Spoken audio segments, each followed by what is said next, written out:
All right, good afternoon. Our apologies for starting a bit late today. So with that, happy to take your questions. Thanks. Where to begin? Let's start with East Africa. In addition to this virtual trip to Kenya tomorrow, Kenya is, of course, a key player in the whole EGAD process. The Secretary spoke with the Prime Minister of Ethiopia today. And the message seems to be getting increasingly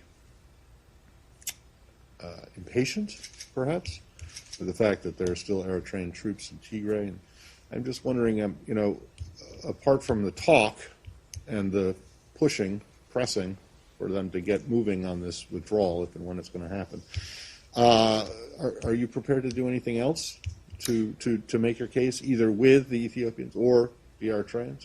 Well, let me make a couple broad points. As you noted, the Secretary did have an opportunity today to speak to Prime Minister Abiy. The message he conveyed, and we read that out, but the message he conveyed is one that we have made at many levels in recent days.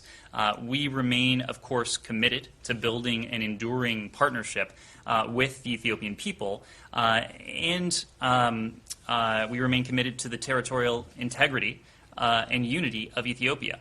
All that said, we are gravely concerned about the deteriorating humanitarian crisis in Tigray and the reports of human rights abuses, violations, and atrocities that have emanated from there.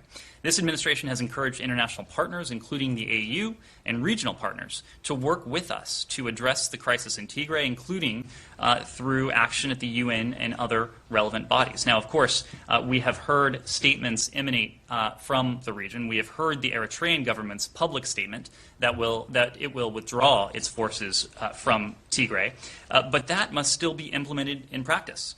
There is no evidence that such a withdrawal is underway. And any such withdrawal must be immediate and verifiable.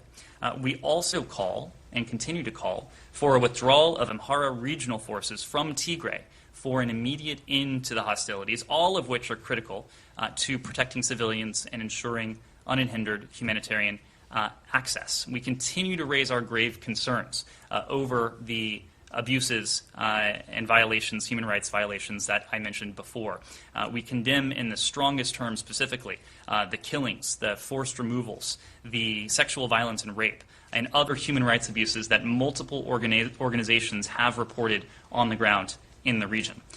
As more information comes to light, the urgency to meet those commitments and to move forward with independent international investigations and accountability only increases. You probably noticed that at the end of the readout of the Secretary's call today, he did note that our new special envoy for the Horn, Ambassador Jeff Feltman, will be traveling to the region in the coming days, and of course we expect this to be a topic of his conversations there. Are you not at the point where you're warning them that there could be specific measures taken against either country?